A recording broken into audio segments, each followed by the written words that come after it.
और चलिए खबरों की शुरुआत करते हैं महायुद्ध के साथ। बड़ी खबर आ रही है यूक्रेन के युद्ध के मैदान से, जहां यूक्रेनी सेना ने बखमुत में वैगनर रुक पर हमला किया है और हमले का वीडियो भी जारी किया है। आपको बता दें कि बखमुत में जबरदस्त जंग चल रही है और दोनों देशों ने अपनी अतिरिक्त सेना को वहां पर तैनात कर दिया। रूस ने इस बात का दावा भी किया है कि उसने पूर्वी बखमुत पर कब्जा कर लिया है, जबकि पश्चिमी बखमुत से यूक्रेन लगातार हमले कर रहा है।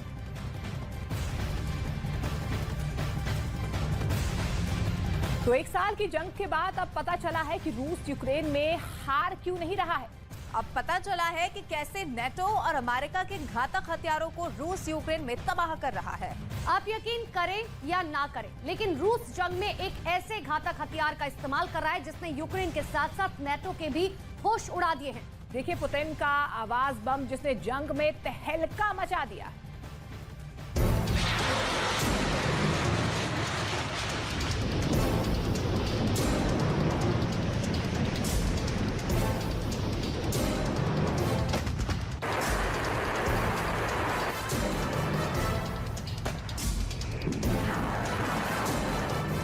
बखमुत पर कब्जा करने के बाद से अब रूस ने यूक्रेन के दक्षिणी हिस्से पर हमले शुरू कर दिए हैं।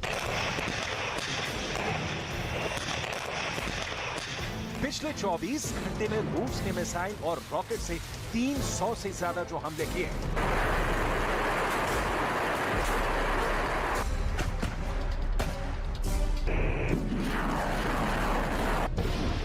क्या वो रूस के ऑपरेशन जीरो की शुरुआत है? क्या वाकई में पुतिन की फौज ने यूक्रेन में नेटो और अमेरिका की घातक मिसाइल, रॉकेट और तोप खाने को आवाज बम से तबाह करना शुरू कर दिया है?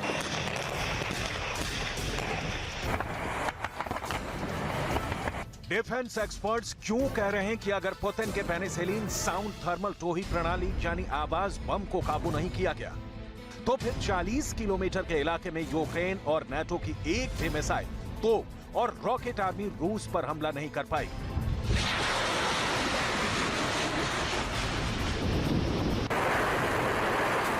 क्या वाकई में ज़ेलेंस्की अब हारते यूक्रेन को देखकर भागने की सोचने लगे हैं? आखिर 50 लाख करोड़ का नुकसान झेलने के बाद भी नाटो और अमेरिका यूक्रेन को घातक मिसाइलें क्यों नहीं दे रहे हैं?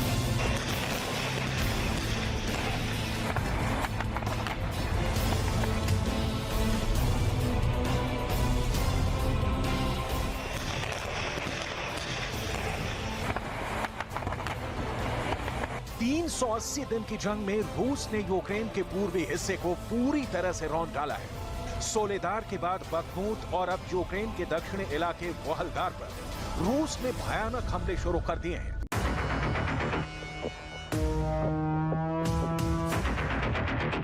आप इसी से अंदाजा लगा सकते हैं कि रूस के मिसाइल, ड्रोन और रॉकेट हमलों को यूक्रेन का एयर डिफेंस सिस्टम रोक ही नहीं पा रहा है। जबकि नाटो और अमेरिका दावा कर रहे हैं कि उनकी घातक मिसाइलें MLRS और हिमार्स रॉकेट सिस्टम रूस को तबाह करके रख देंगे। लेकिन नाटो और अमेरिका के तमाम दावों के बावजूद रूस ने पूर्वी यूक्रेन का 1 लाख वर्ग किलोमीटर का इलाका यूक्रेन से छीन लिया है।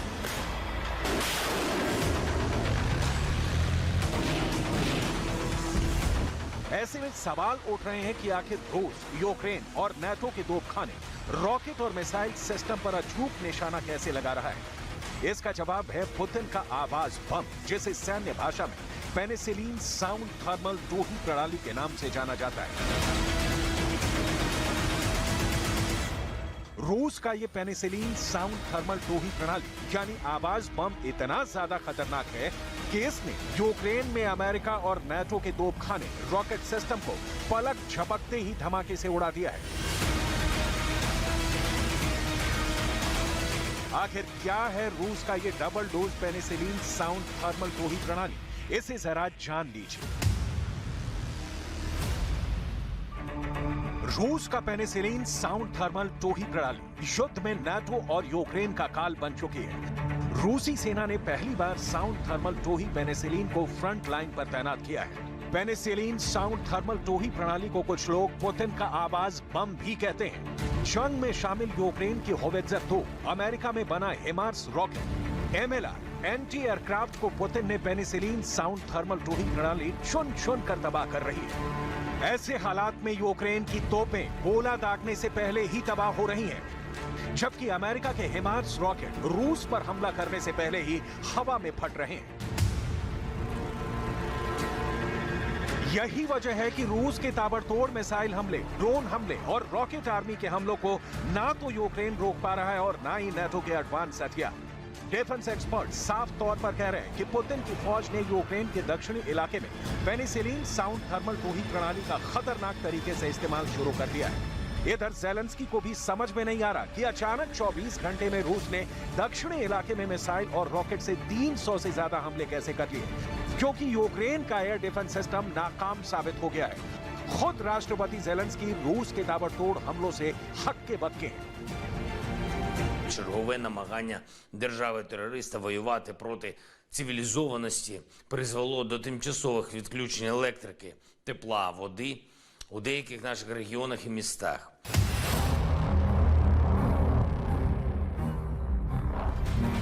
अब रूस के दावों की अगर माने तो यूक्रेन पर अब तक 5000 से ज्यादा मिसाइल हमले हो चुके हैं। यहां तक कि यूक्रेन पर रूस 3500 से ज्यादा हवाई हमले कर चुका है। लेकिन सबसे खास तो ये है कि आखिर रूस इतने सटीक तरीके से यूक्रेन के तोपखाने, रॉकेट और मिसाइल को कैसे तबाह कर रहा है। इसका जवाब कहीं ना कहीं रूस की पेनिसिलिन साउंड थर्मल टोही प्रणाली में मिलता जरूर है। देखिए, जो यूक्रेन के साथ साथ अमेरिका और नाटो के हथियार का एक काल बन चुका है, जरा ये भी जान लीजिए कि पुतिन का आवाज बम यानी कि 1B75 पेनिसिलिन काम कैसे करता है।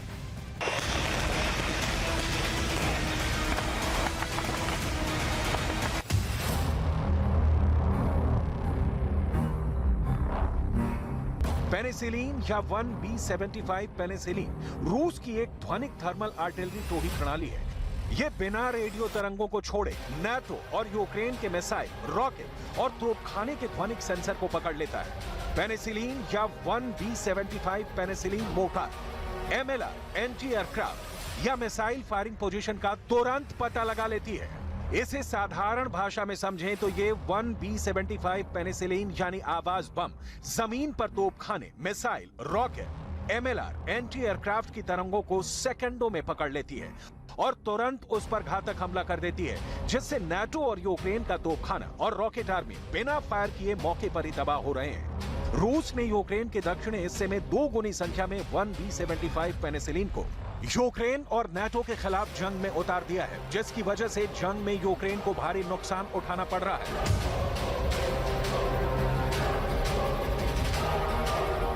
रूस के टॉप कमांडर तो डंके की चोट पर दावा कर रहे हैं कि पुतिन का आवाज बम नाटो और यूक्रेन पर डबल डोज अटैक साबित हो रहा है।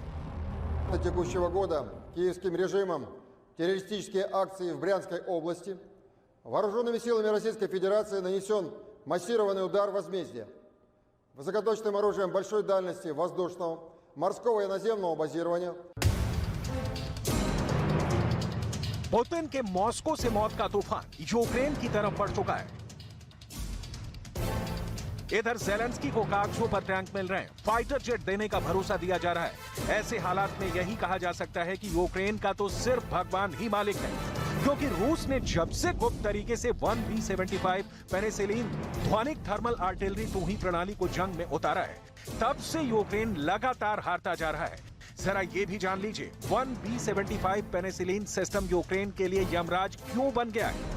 पेनिसिलिन या 1B75 पेनिसिलिन ध्वनिक सेंसर यानी जमीन पर तोपखाने, मिसाइल और रॉकेट सिस्टम के कंपन को भांप लेता है। महज 5 सेकंड में ध्वनिक सेंसर 1B75 पेनिसिलिन सिस्टम दुश्मन के हथियारों का पता लगा लेता है, जबकि दुश्मनों को रूस के 1B75 पेनिसिलिन की भनक तक नहीं मिलती, क्योंकि ये रेडियो तरंगों को नहीं छोड़ता है। ये 40 किलोमीटर के इलाके में दुश्मन की घातक मिसाइल, होवित्जर तोपखाने, हिमार्स जैसे रॉकेट सिस्टम, MLR का पलक झपक से पता लगा लेता है और तुरंत हमला करके तबाह कर देता है। रूस ने 1B75 पेनिसिलिन को साल 2020 से इस्तेमाल करना शुरू कर दिया है, लेकिन यूक्रेन में 1B75 पेनिसिलिन की डबल डोज यानी हमलों से नाटो और यूक्रेन के हथियारों की चीथड़े उड़ा दिए हैं। पुतिन के क्रोध का सामना अब यूक्रेन नहीं कर पा रहा है। खुद ज़ेलेंस्की के चेहरे पर हवाइयां उड़ रही हैं। उन्हें समझ में नहीं आ रहा है कि यूक्रेन को अब तक जंग में 50 लाख करोड़ का नुकसान हो चुका है। लेकिन उसके बावजूद ना तो नाटो और ना ही पश्चिमी देशों के हथियार रूस को जंग में हरा पा रहे हैं, बल्कि रूस ने तो पूर्वी यूक्रेन का किला कहे जाने वाले बखमूत पर कब्जा करने के बाद से अब यूक्रेन के दक्षिणी इलाकों पर हमले शुरू कर दिए हैं, जिसमें वोलेदार, खेरसोन और ज़ापोरिज्जिया में यूक्रेन को भारी नुकसान हुआ है। Артилерія, артилерія номер 1 – це те, що нам потрібно, як системи, так і амуніція, снаряди великої кількості, щоб зупинити Росію. Не стріляти по території Росії.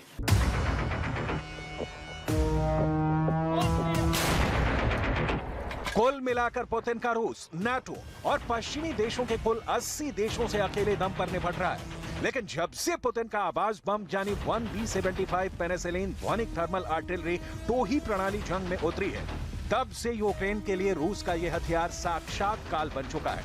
अब देखते हैं कि रूस के स्पेशल ऑपरेशन को ज़ेलेंस्की का यूक्रेन और नाटो दक्षिणी यूक्रेन में कैसे रोकते हैं।